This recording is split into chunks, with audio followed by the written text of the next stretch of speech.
You often give advice to young adults to help them avoid some of the pitfalls of life. Any advice for those of us who are 40 plus who have already faltered? Look, first Graham, this is Graham. Everybody who is 40 plus has already faltered, but I'm presuming that you mean faltered in a manner that appears to you to be above the average, right?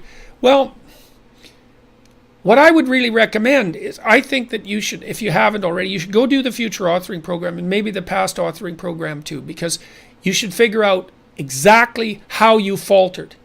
Like, what exactly did you do wrong by your own analysis, right? I'm not saying, well, what social rules did you break? Although that's not a bad initial guideline. It's like, so in the self-authoring suite, there's a past authoring module, and it asks you to break your life into 7 epochs, and then to consider the emotionally significant or practically significant events within each epoch, and to detail out their emotional nature and their consequences and so on. And one of the things you might want to figure out is, well, when you say that you faltered, like, what do you mean exactly? And I mean exactly.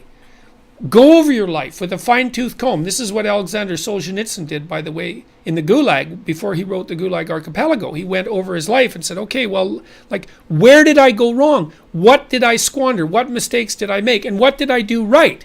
So that you can orient yourself now. And then you want to think, and this is why we built the future authoring program, well, look, you got 40 years left, man. So what do you want them to be like? So what do you want to aim at? At least, how are you going to minimize the misery if nothing else? And so you need a plan. And then what you need to do is to figure out how to work day to day so that you incrementally approach that plan. So I have another chapter in this new book called Compare Yourself to Who You Were Yesterday Rather Than to Who Someone Else Is Today. That's really a useful psychological stance for someone who's 30 and over in particular. 20-year-olds can still kind of compare themselves to other 20-year-olds because all 20-year-olds in some way are the same.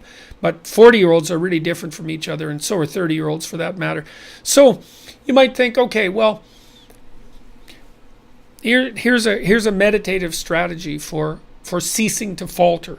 You could wake up in the morning, or you could do this at night before you go to bed, and you could think, okay, look, I want to structure my day tomorrow so that when I'm done with the day, my life is in slightly better order than it was when I woke up this morning. It's just slightly better, because incremental progress is massively, massively effective, because it bears exponential fruit, just like a bank account. Compounds. Incremental progress compounds with time. So you can get up in the morning and you can think, okay, there's some things in my life that I could put in order today. They're usually things you don't want to do, as I mentioned earlier. What could I do today that would help put my life in order that I would do? And you have to ask yourself. You can't tell yourself. You have to ask yourself, what would you do? And then maybe you have to say, well, or maybe you have to say, under what conditions would I be willing to do something to put my life in further order today? What little reward would I need to give myself? And these have to be questions. You can't like take out the whip and boss yourself around, because you'll find that you're a terrible master and a worse slave. And so you can get a long ways if you look low enough. One of the things Carl Jung said, which I really liked, was that modern people don't see God because they don't look low enough. They don't have the humility. Now, you said that you have already faltered, so it sounds like you've got the humility already intact. So I would say, think about what you want.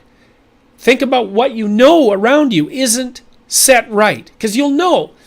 Make a list of things that around you that aren't right.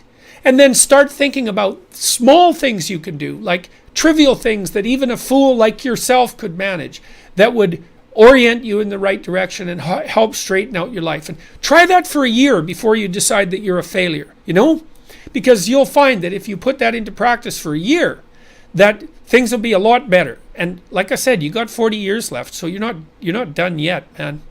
So the other thing I would say too is,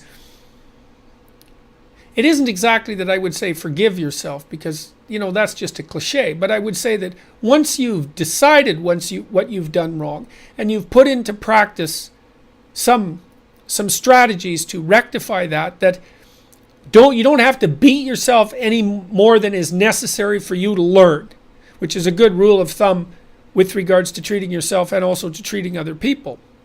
So